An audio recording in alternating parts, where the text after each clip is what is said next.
그 다음에 빔 스티어링을 보게 되면, 자, 보시면 요 신호들이 이 시간차가 없는 경우와 시간차가 점점점 발생함으로써 이 점점 초점이 생기고 좁아지고 거리가 가까워지고 여러 가지 초음파들이 발생하는 걸 볼 수 있습니다. 그래서 작은 포칼 스폿으로 초음파 에너지를 집중할 수 있는 효과를 나타내고 하나의 프로브를 사용하여 다양한 깊이의 빔 포커싱을 할 수 있다. 그래서 이쪽에 포커싱 되는 게 있고 이쪽에도 가능하고 이쪽에도 가능하답니다.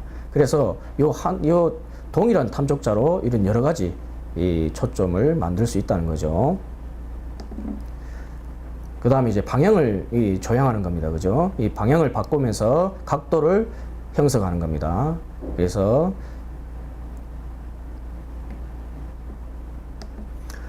위상별 탐족자에 의해 생성된 빔은 굴절각을 자유자대로 이렇게 수직으로도 가고 그 다음에 위쪽으로도 가고 이게 점점 아래쪽으로도 가게 할 수 있죠.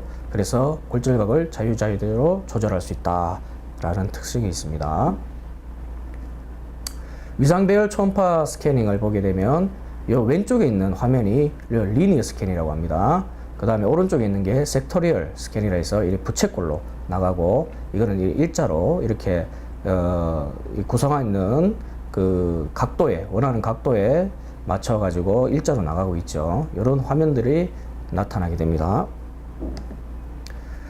자, 일렉트로니컬 스캐닝의 위상배열 초음파의 그 스캔 방식이 일렉트리컬 스캐닝입니다. 이게 탐촉자는 그대로 있고 요 안에 있는 엘리먼트들의 요 각각 엘리먼트의 신호들을 제어를 함으로써 이렇게 알아서 스스로가 이렇게 방향을 이쪽 방향으로 이렇게 진행하는 것을 볼 수 있습니다. 그죠? 그래서 탐촉자를 움직이지 않고 전자적으로 이래 빔들이 움직이게 하는 방식을 일렉트로니컬 스캐닝이라고 합니다. 그래서 요것들은 지금 리니어 방향으로 움직이는다 해서 리니어 스캐닝이라고 볼 수 있고, 요 리니어 스캐닝 같은 경우는 물리적 움직임이 없이 초음파 빔을 프로브 축 방향으로 해가지고 주사할 수 있다라는 거죠. 그래서 초음파 빔의 이동은 활성화된 엘리먼트의 다중 송신에 의해서 실시된다. 다중이라는 것은 한 개가 아니라 여러 개를 묶어서 그룹화 시켜가지고 빔을 발생시킴으로 해서 원하는 세기와 그 다음에 원하는 포커싱을 만들어 준다는 겁니다. 스캐닝 넓이는 다음의 요소들로 제한을 받는데, 배열된 엘리먼트의 수가 많으면 많을수록 다양한 빔을 만들어낼 수 있겠죠. 그 다음에 검사 장비의 채널 수라고 하는데, 이런 하나의 포칼로라고 하는데요. 이런 것들은 이제 채널 수, 하나의 채널에 여러 가지 포칼로를 구성할 수가 있습니다. 그래서 채널 수가 많으면 많을수록 많은 포칼로를 구성할 수가 있겠죠. 그 다음에 섹터리얼 스캐닝을 봅시다. 초음파 빔의 굴절각을 이렇게 이 영상에서 보다시피 자유자재로 이렇게 조정이 가능한데, 지금 보시는 화면은 이 천천히 설명을 위해서 이렇게 천천히 나가지만 실질적으로는 이 엄청나게 초당 엄청 많은 그 주파수가 있다시피 초당 많은 양의 초음파가 발생해야 합니다. 그래서 그 형태가 보면 여기서부터 이까지 이렇게 부채꼴로 나가는 형태로 보여지는 거죠. 그 다음에 우리 위상배열 초음파 검사 탐색을 하게 되면 그 화면에 보여지는 이런 화면의 종류가 있습니다. 그런 것들을 하나하나 살펴보게 되면요, 요 용접선을 중심으로 해가지고 요 끝부분 방향으로 해가지고 이렇게 압축된 화면을 하나 나올 수가 있습니다. 그러면 결함의 형태가 요 방향으로 압축되다 보니까 이런 형태로 이렇게 남게 되죠. 요런 걸 엔드뷰 혹은 D스캔이라고 합니다. 그 다음에 측면에서 이렇게 한 장에 한 장에 슬라이드가 이렇게 압축돼 가지고 하나의 화면을 형성하게 되는데, 요거를 사이드 뷰 혹은 B 스캔이라고 합니다.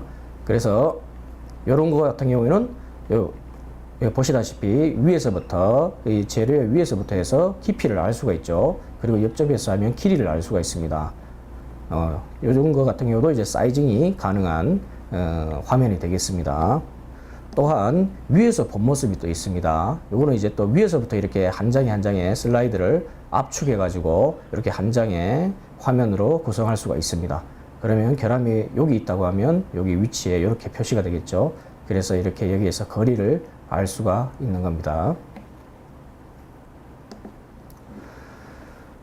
이런 위상 배열 기술은 다음과 같은 처리 능력을 가지고 이 조합을 할 수가 있다라고 되어 있죠. 그래서 포커싱과 스티어링, 결국 초점과 집속과 그 다음에 조향을 같이 묶을 수가 있고, 그 다음에 리니어 스캔과 스티어링을 묶어서 여러 가지 원하는 초음파를 발생시킬 수 있다는 겁니다.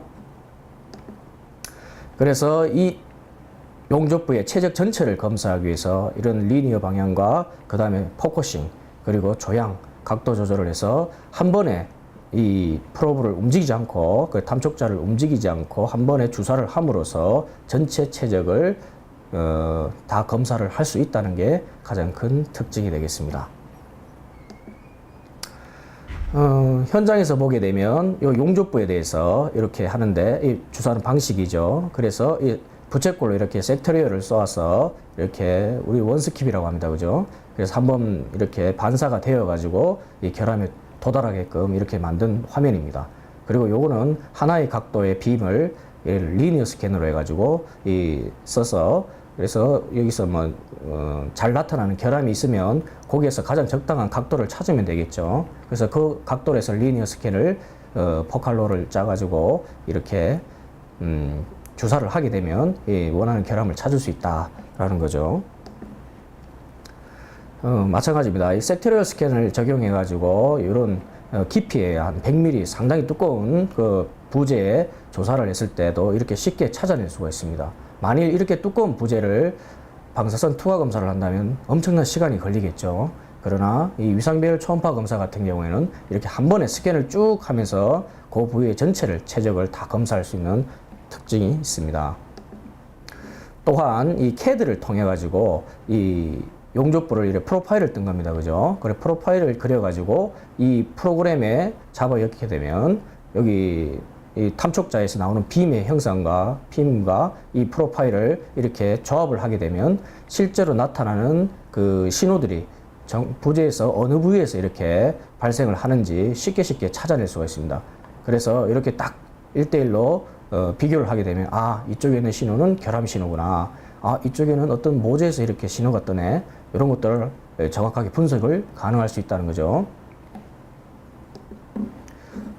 이런 것들은 이제 볼트에 이제 적용되는 사례입니다. 그래서 볼트에다가 이렇게 섹터리얼 스캐너를 쭉 이렇게 주사를 했을 경우에 볼트의 나사산과 골에서 이렇게 신호가 나옵니다. 그러다가 이렇게 평면에 이렇게 신호가 이제 안 뜨죠. 안 뜨다가 여기 이 턱에 있는 부분에서 이렇게 신호가 뜹니다.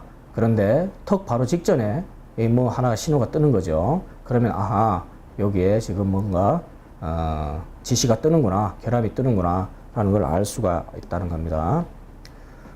이런 파이프 같은 형상 같은 경우도 마찬가지입니다. 이런 스캐너를 이렇게 파이프를 검사할 수 있는 스캐너를 통해 가지고 이렇게 RT의 필름에 나와 있는 이런 기공들이 이렇게 위상배열 초음파에서 어떻게 나타나는지 보여집니다. 그래서 이렇게 섹터리얼 스캔으로 조사를 했을 때 안쪽에 이런 영상들이 나타나는 걸 볼 수 있습니다.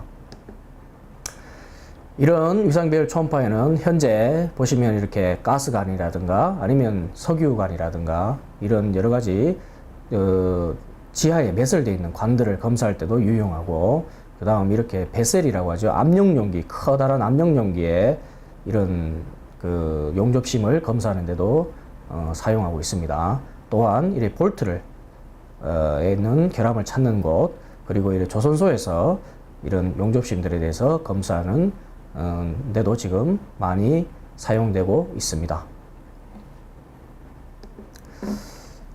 이상으로서 위상배열 초음파에 대해서 간략하게 소개를 드렸습니다. 마치겠습니다. 감사합니다.